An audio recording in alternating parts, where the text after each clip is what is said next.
Hi, good afternoon. I'm Rohan Poddar. I'm the chief storyteller and managing partner at Rohan Poddar Creative Media LLP. And I welcome you to this episode of the Brand Storytelling Dialogue. And today we're going to talk about the growing importance of employer branding in the current job market. Let me introduce to you our guests real quick.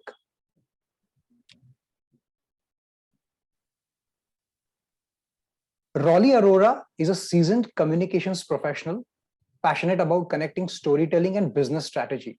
She has played various roles spanning marketing and content strategy, corporate and talent branding, PR, social media, event management, alumni, industry, and analyst relations with leading tech organizations. In her current role as CDK Global, she leads branding and communication efforts in India. She is a certified employer branding leader from Australia with a digital marketing and analytics certification from ISB Hyderabad. Swagata Gupta has over 16 years of experience spanning corporate communications, public affairs, public relations, and business journalism. She is currently the Senior Director, Public Affairs and Corporate Communications with Cashfree Payments, a leading digital payments and banking technology company based in Bangalore. Having worked with several diverse organizations in the BFSI space, ranging from homegrown startups to large state-owned as well as multinational institutions. She has designed and executed multiple award-winning media campaigns. Prior to Cashfree Payments, Swagata was heading the corporate communications team of NPCI, the enabler of digital payments and settlement systems in India, an initiative of RBI and IBA. Rajeev Velur is the head of human resources at the Printers Mysore Limited, generally known by the brand names Deccan Herald, Prajivini, Sudha, and Mayura. Rajiv comes with a rich experience of over 25 years and has worked in sectors like industrial and medical gases, paints and chemicals, retail merchandising, public relations, and auto components. He has experience in handling functions like sales, business development, administration, commercial, HR, and IR. He has worked across locations in India, which includes Bangalore, Pune, Mumbai, Delhi, Chennai, as well as Singapore. So there you go. These are our speakers, and let me begin this session and dive directly into this. My first question goes to Rolly. Rolly, you work in a global organization which has offices in many countries in the world. What does employer branding play, or let's say, what role does employer branding play for you in India? Thank you, Rohan. Hi, everyone. Very glad to be part of this session. And to the first question, Rohan, that you asked me, I think it's very close to my heart as I'm passionate about employer branding. So I firmly believe while employer branding has a global appeal to position a company as an attractive employer to potential candidates, but in India, especially due to our unique culture of bonding and engagement, it becomes even more critical to help increase the stickiness with the organization, thereby enhancing the employee experience and retention as well. And as employer branding helps to put out the heart of the organization out in the marketplace, while it helps people consider a workplace as an employer of choice, it also ensures that the current employees truly appreciate and take pride in their place of work. And in the end, they become our effective brand advocates. In fact, at CDK, my current organization, we have a brand champion program, which really enables our employees to share their career journeys and how they feel supported and encouraged to be the best version of themselves. And this even goes beyond our current employees through CDK Circle, which is our corporate alumni program, who are also our brand ambassadors. And in fact, many of them have rejoined us through the CDK Comeback program now. So I'm really glad to be part of this. Right. Swagata, you on the other hand, you head the communications of a Bangalore-based startup, which is fast growing in the payments and banking technology sector. How does employer branding contribute in attracting talent for you? Hi, thanks Rohan for the question, and good afternoon everyone. as you rightly said, we are in an industry which is aggressively growing. So if we divide employer branding, I can divide it into twofold. One would be the retention of the existing, employees, which is extremely important. And one would be attracting new talents.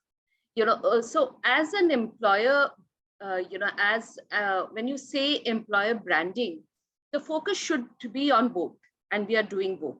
Uh, for example, for the existing employees, we understand the pulse of the employees. Like there's something called employee pulse, which is like a survey which happens every quarter, so that you get to know, what the employee is actually thinking about you, and then you act accordingly.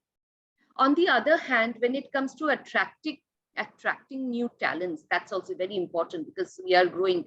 Talent is like wealth for us. So how do you do that? You use resources like traditional media, use social media. We are very, active on LinkedIn. Not only about, speaking about our culture, but we have a lot of, employees who are giving their own short post about how it is life in cash-free payments, which because it is the employees who are, speaking, so it is more credible. They speak what they see. There are also certain things, experimental things, which maybe later on I'll speak what we have been doing, but something which is very new age, because we are a young organization. Our average age group is, around 30ish. So we try to understand what will excite the employees, both like existing as well as the prospective, and we, tweak it accordingly. Right. Let me go to Rajeev. Rajeev, you're the head of HR for a legacy company in print media. How easy or difficult was it for you to attract and retain talent over the last 2 years, especially since COVID? Thanks, Rohan. Excited to speak along with Roli and Swagata. Thank you very much for this opportunity. To be very honest, COVID taught us, not only us, everybody, a lot of stuff. Yeah. For us, attracting great talent at the entry level has never been difficult. Being a legacy brand, we are known for creating the kind of writers the journalist fraternity needs, and we have been one of the hub of this creation. We get enough applications at the entry level. Actually, it becomes difficult for us to screen and see who is relevant for us, whether they speak our, we call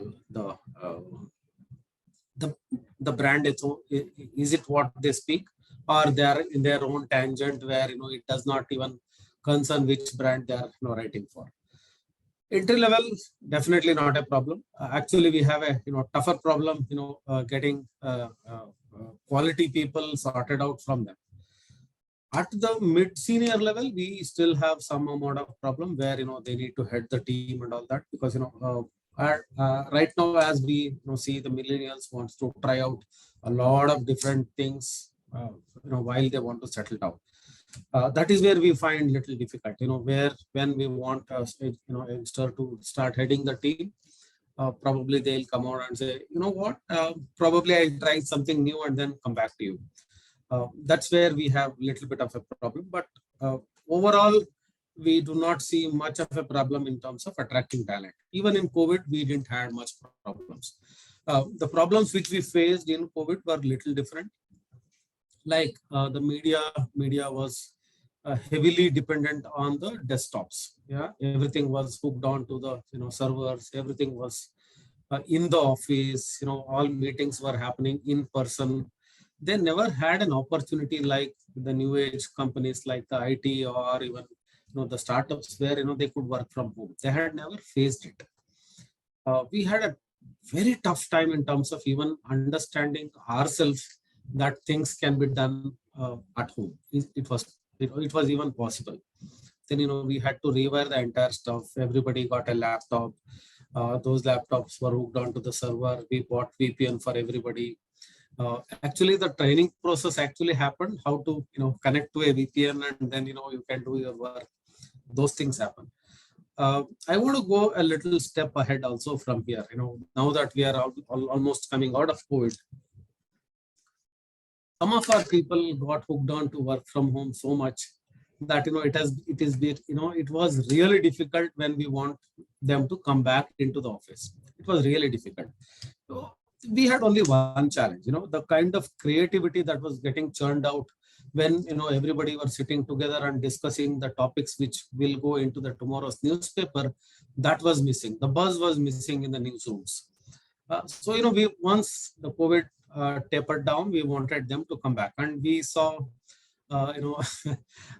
line of resignations that no, sorry, we want to work from home, or we don't want to work. That kind of situations arise. Then in between we arrived at a mid path saying, okay, do it hybrid, and then now we are all back into office. But the only thing we are looking at is in COVID we didn't fire anybody. There was nothing else that happened to the people other than the wage cuts which happened all across the media thing.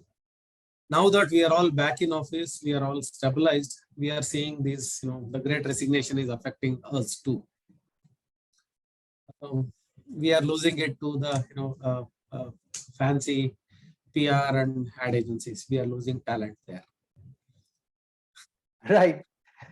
In fact, even in America, there is this whole talk about great resignations, and that's happening. And I'm sure there are multiple reasons for that. So I'm sure cultural, economic reasons. And of course, the white elephant in the room is the COVID itself.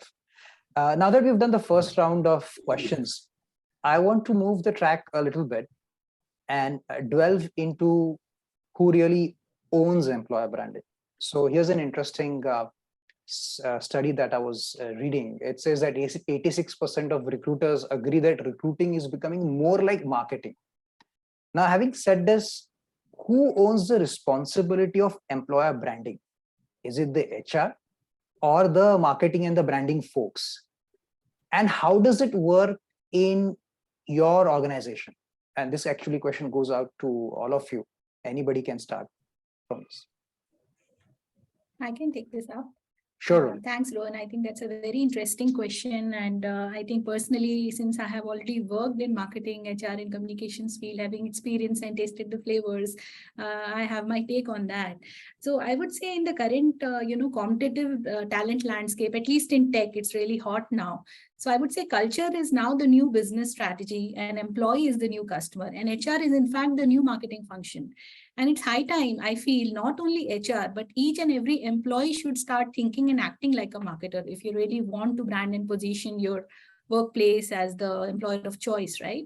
And in my opinion, on your specific question, right, to drive employer branding effectively, I think it should be rightly positioned as a PMO function, which is like a project management office with arms and legs spread across the organization, and it should be appropriately enabled with creative and strategic skills. I think, Rolly, we've lost your sound. Oh, is it? Is it audible now? We can hear her, but Rohan. No, I think I'm not on mute. Rohan, you're able to hear us? Rajeev, am I audible? Yeah. Yes. Your voice was clear. Maybe it is with Rohan. Am I audible? Yes, Yeah. You are. Both of you are, in fact. So I'll continue then. I think Rohan is having a challenge. Yeah, so what I was saying is, I think employer branding should be positioned as a PMO with arms and legs across the organization with stakeholders, in HR, people function, corporate marketing, business and product teams, even finance. And they should have free access and to top management who should be approachable so that they are truly able to bring out the best and showcase the best in the organization externally.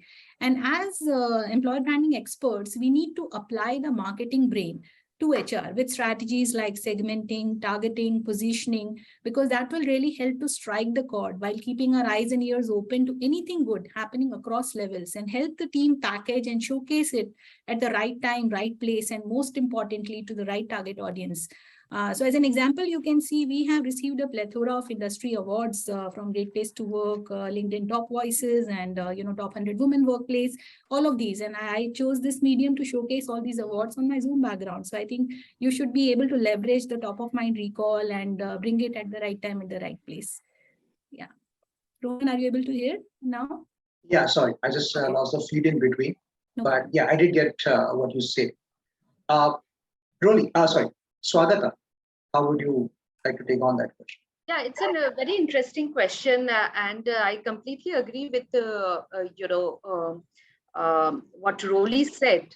Gone are the days, when there used to be watertight compartments like HR, marketing, or even comms, employer brand used to be a baby of one particular team.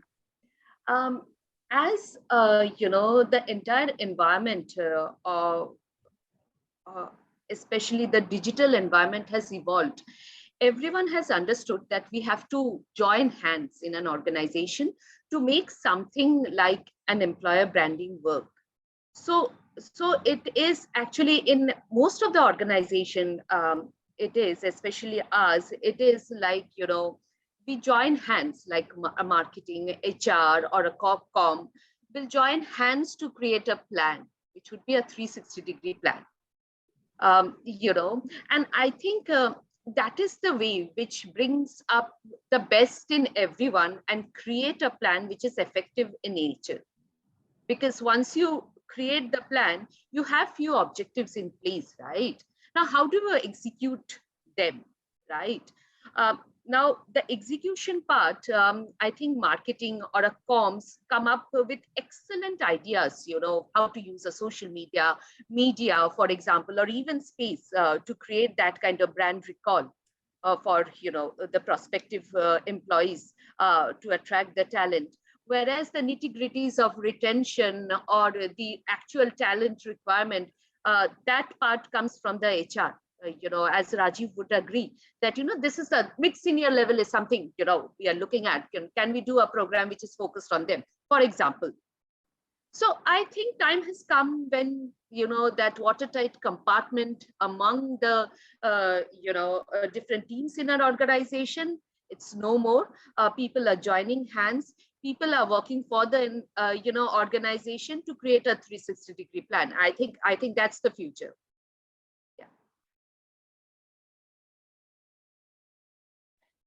Sorry. Rajeev, as a HR leader, do you have a take on this? What would you say? Yeah, absolutely. I agree totally with Rolly and Swagata. Talent acquisition person is the first point of contact for anybody. If it goes wrong there, it's gone wrong forever. Usually what we do is, a talent acquisition person is trained more than anybody else on what we are, who we are, on the brand, when we started, where are we now, what are the brands that we have, what does each of, I represent 4 brands, Deccan, Herald, Prajavani, Sudha, and Mayura. Each brand speaks for itself, and it speaks differently for itself than any other brand within the basket. So, what does each brand speak for? What does it mean for the person who is, being targeted right now? When we headhunt somebody and then say, it's very easy to say, look, I'm hiring you for Prajavani. It's much bigger brand. So, if I start doing that, then what will happen to my Sudha and Mayura? Those are the smaller brands, but they speak for itself and in a very, very loud and very clear way, and they stand for themselves. Mayura is very unique magazine, which has been here from a long, long time. Yeah, and it's a monthly magazine, only one of its kind in Karnataka. Of course, there is one more small magazine which is available, but if I start only promoting Prajavani, then hiring for Mayura becomes difficult for me. So, each brand has to be ingrained into my talent acquisition person so well that, he or she must be able to just get into that brand shoe and then start speaking for that particular brand. One more important point that, Swagata raised was on the social media. The proper use of social media. It's just not responsibility of the HR or the marketing or the brand team. but the entire leadership has to be in that together. It also brings us to a very difficult and an important question on what kind of social media policies do we have. Whether when say if I am talking for one of my clients, say the salespeople have this tendency, I will talk for my client, but I will talk on the social media on the company's platform. So it has to be clearly marked and hashtagged as this is for a client post. Those kind of social media policies have to be in place properly so that there is a clear differentiation between an employer branding and what the employer does for their clients. Interestingly, added this somewhere again that when somebody receives a job offer, they don't really ask what's the latest product you're making or working on. They'll ask a very simple question: culture kaisa hai? How's the culture of this company? Yeah. Now, and then of course today a lot of candidates have recourse to platforms like Glassdoor, where things are quite open and frank. In such a kind of an environment, there is a need to communicate with them in a way that feels real, right? And that's where I move to my next track, which is storytelling. Now, and this question actually again goes to each of you. Do you in your organizations employ storytelling as a communication technique for building an employer brand? And if you could share a couple of examples of how you've done it recently. And let's start with Rohit. Sure. Thanks, Rohan. I think very interesting discussion and leading in the right direction. So I think storytelling is clearly the only way for authentic brands to invoke the right emotions in your target audience. And because this is a feat only authentic brands can claim of doing effectively in today's day and age. So I can give you some examples of how we have inculcated that in our organization. So as you know, as a tech global brand, we are trying to attract the millennial generations, tech savvy, who are really looking forward to working on innovative tech, and they're also looking at contributing beyond work because they want to really bring their whole selves to work. They want to enjoy and live their passion, and not only work should not consume overall part of their lives. So that is why we started exploring avenues in which we can bring out these stories from our culture, our people, how they engage with the workplace to an audience who actually aspires to be one of them. And this is then era of content creators, because my teenage son really follows all the YouTube content creators. They are becoming the millennial influencers. So we identified some YouTube influencers who engage with such young talent working in tech organizations on how they experience the career journey and their milestones that they go through and the day-to-day work-life balances that they have. And so we engaged with one of our YouTube influencer who has a very good fan following, around 4.7 million subscribers. And they had this channel called Corporate Tech Life. And that is when we plugged with one of our employee. And she, in fact, spoke at length in one of the episode like we are having now. And they spoke at length. It was a very engaging conversation, very animated, lighthearted, which was kept at a conversation which is enjoyed by, young generation, because they spoke at length about different things. We have CDK clubs, which provide avenues for you to engage with like-minded people, which allow you to live your passion, sports, fitness, music, hosting, Toastmasters, and whatnot. So I think so she spoke at length about how she enjoys connecting with the workplace and how she is living her life beyond coding. So I think that gave us a lot of fan following, and the kind of impact that it has generated and the kind of queries and interest that we have been receiving from similar like-minded professionals like her who want and aspire to be a part of the workplace that allows them to be themselves, and they enjoy their work-life balance. So I think this is the new way of storytelling we incorporated, and that really helped in bringing out the culture of the organization in the marketplace, the heart of the organization, as I say. Yeah, that's one example. That's pretty interesting. Really kind of put it out there, and the best is to have external influences coming and be a part of it. That's a really interesting idea. Swagata, what would you say?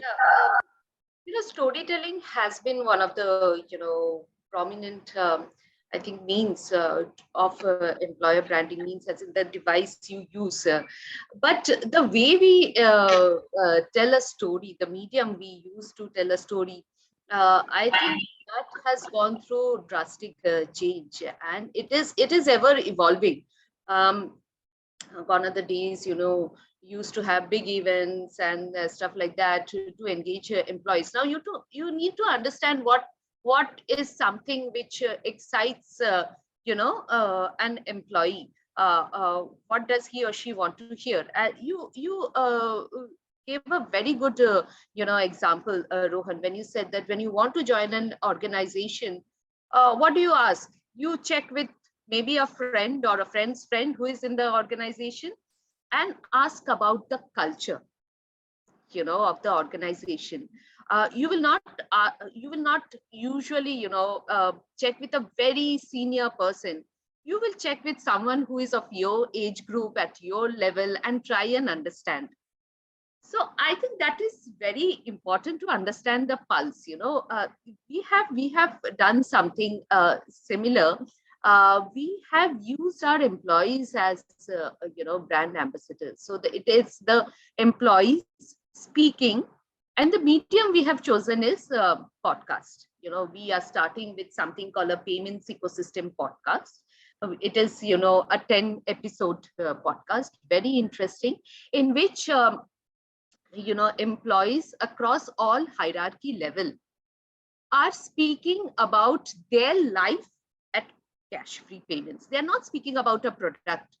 They're speaking about what is in it for him or her when that person is working at Cashfree Payments. Now, Cashfree has 10 values in place. Each of them, as a person, represent one value, and in person they actually represent that value. So the essence of it is that, see, these are the people who actually make the organization, create the organization's culture. And I feel that is the way you reach out. That is the way. It is your own people talking about themselves, about the organization. That is the credibility, for the existing employees, and also for the future employees. Even they want to know how is the culture. And I think that we are working towards it. And I think that's that from my side.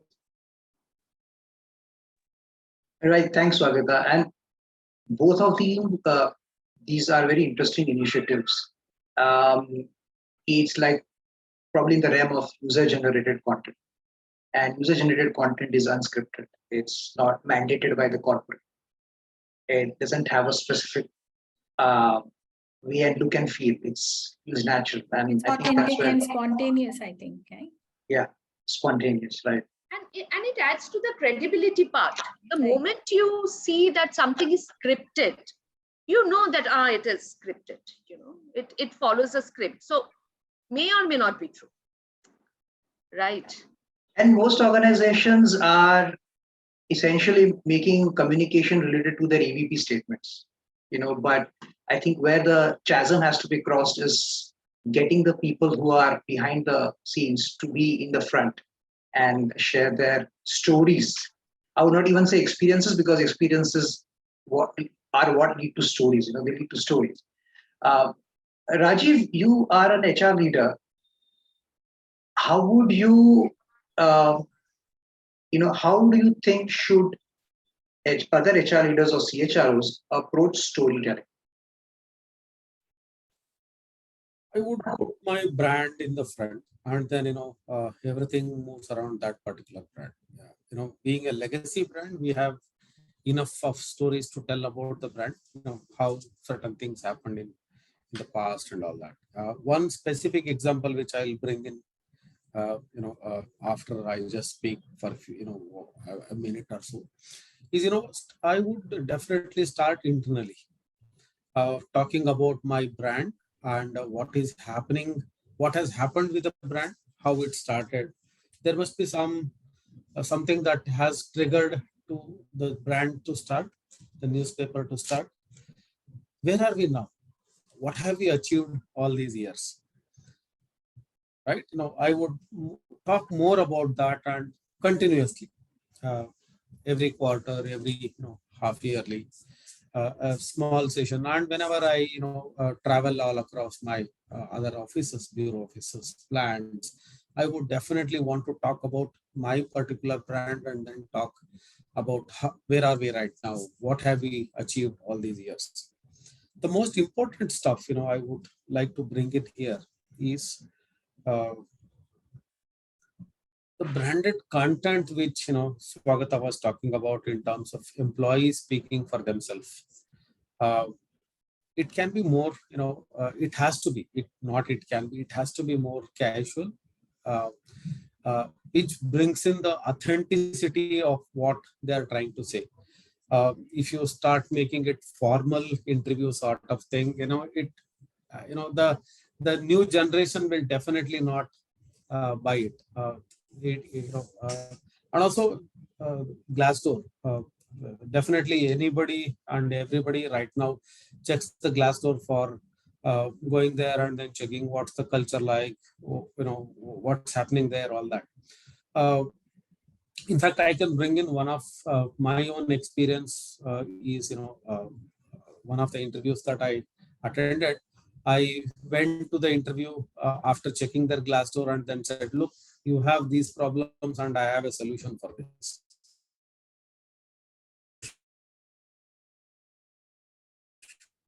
The Deccan Herald. So, it's very important to brand not only outside, but also internally be the brand ambassador. Right. I think there was nobody else can be a better brand ambassador than the employee themselves. Sorry?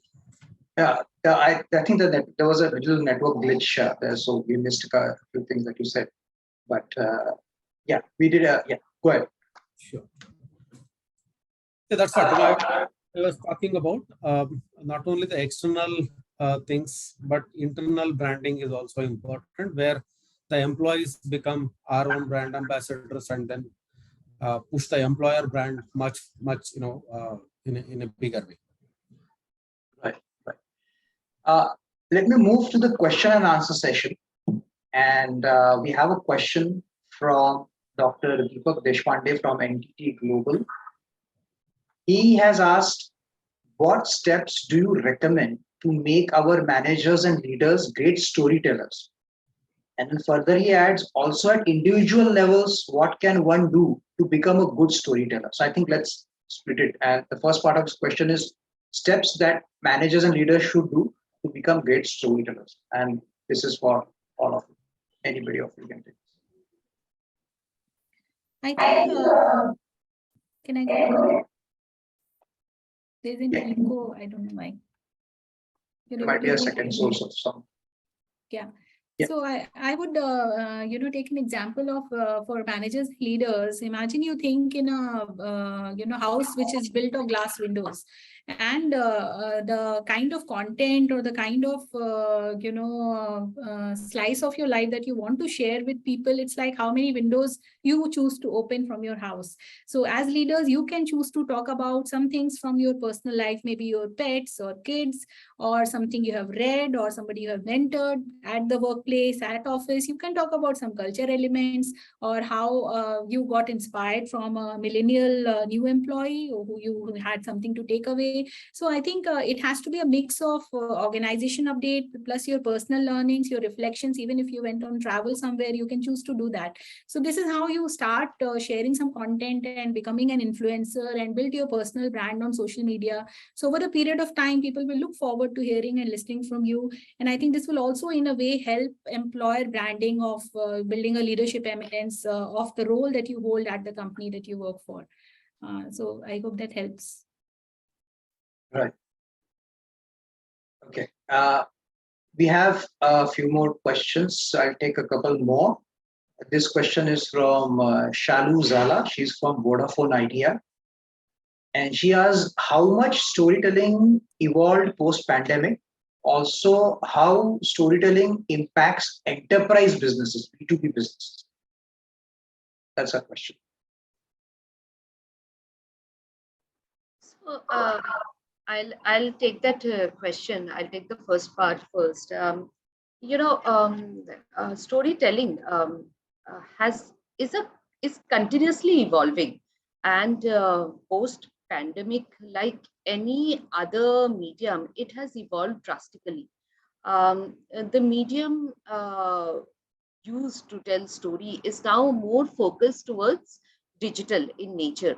Like, for example, what we are doing now is also a form of storytelling, right? We are doing a story over a digital platform. We are doing a discussion over a digital platform, which pre-pandemic wouldn't have been so relevant, right? Because people wanted to meet in person all the time to discuss an idea, to have a session. I mean, it was there, but not as much as we have now. Similarly, when it comes to consumption of content, we see that digital media now plays a very important role. Your own mobile phone plays a very important role. So how do you tell stories, which I think when you're telling a story, what is important is what the other person also wants to hear. It should be of some interest to the person. It should not be just, what you want to say, or it should be what you want to say in a way which the other person wants to consume, right? So, and the medium you choose accordingly. And I think these days, nothing better than digital, though the human to human connect always stays. But now, you can have an international call. You can have speakers who are, sitting at some other time zone, thousands of kilometers away to tell you a story, give you a content, which I think has evolved drastically post pandemic. I think that was the first part. I don't know what was the second part. Yeah, so she was saying, how does it impact enterprise businesses? That's what she meant. I think just like any one of us individually, it impacts the organizations also. Organizations these days can also experiment. Previously there were limitations, but now organizations are also going ahead and they are using the channels which were seldom used previously to experiment and to tell the right story, reach the right target audience, and have the key messages in place while doing that. And I think we are in a very, very interesting time, and learning never stops here. So that is the most important part. You continuously upgrade yourself while you are doing this. I think that's the most exciting part of it. Right. I just have time for last question. This question is from Rajeev Pradhan, and he says, not only present and future employees, but ex-employees also to some extent are brand ambassadors. How it can be ensured that they carry and convey right things to the outside world after they move away? So, yeah, I can take that. I think you rightly said, Rajeev, I think they are very effective brand ambassadors. And I think we should really look at building brand ambassadors as a full talent community, not only during their tenure with the organization. That is where these days these corporate alumni programs have, have become very popular. In fact, in my current organization, we run a program called CDK Circle, where we, we call them Connections for Life. And we keep them engaged with the organization. So it is very important that they have a very amicable exit process, because they leave on good terms and they continue to be in good books of the organization, as well as, they have it in their hearts that, this organization took care of me. So you can keep them engaged in multiple ways. There can be newsletters shared periodically, which keep telling them latest and greatest happening at the organization from the HR head or the MD. Whenever you win an award, or through storytelling, you can keep sending them feeders around, what's happening at the organization. And at some point of time, be also thankful to them, because they also played a role in your organization's success during your tenure. So they feel acknowledged, appreciated, and be a part of your journey, even if they are not working with you. Secondly, we can create create some closed groups in social media where you can keep them engaged, and they can also share what they are looking for. Sometimes we look for guest speakers, subject matter experts for various things going on in the organization. If you're doing a leaders offsite, or you're doing a special training session, or even if you're doing a family day, you can extend some complimentary process to your alumni to also come and be a part of the celebration and have that connect. Sometimes you plan for a virtual meetup or a live meetup where just have a informal gathering and sit like old times and discuss like colleagues and friends. And also we can feature some of the alumni success stories, because wherever you are, whatever you're doing in your current role, we celebrate you and we want to feature you as our alumni success stories. And through this, you can also invite them for your rehire program or comeback journeys. Even if they will not be interested in directly joining you, they can act as brand ambassadors. They can spread the good word. They can refer some great people from their network, knowing the culture and the organization. They know who's the culture fit. So I think they're a great brand ambassador pool that we should really tap on and leverage for the journey for branding. I would like to just add a few words to this. Yes, The most important stuff where you create ex-employees as a great brand ambassador is that notice period. Yeah, it's so simple. Lot of managers just switch off once the employee resigns. That should not be the case. That employee has to be valued till the last day. As good as an current employee, he or she needs to be valued. Even during the exit process, it has to be clearly communicated. Look, I'm just going into the basics now, but it's really important for anybody who is leaving. That anxiety levels will be there. When will be my final settlement coming in? What happens to my PF? If there is a gratuity money which has to come in, when will it come? Answering all these questions upfront is really important. That 30-60 days, whatever time they spend after the resignation, if they are treated fairly and equally like any other employee, you have already on the path to create a great ex-employee brand ambassador. It's a very interesting topic, and I'll just add, I'll just take a minute. I think ex-employees are the best brand ambassadors, especially for your future employees, because once they're out of the organization, usually they are very candid about the previous organization.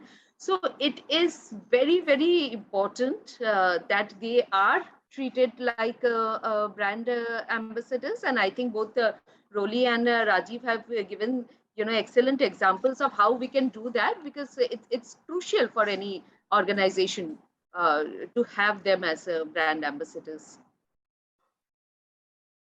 Right. Thank you so much. All right, and we are pressed on time. I'm afraid I have to bring this to a close. I want to thank all the speakers and the audience and the people who have registered and couldn't get here on time. We'll be sending out and posting this recording on our social media handles, so please look out for that.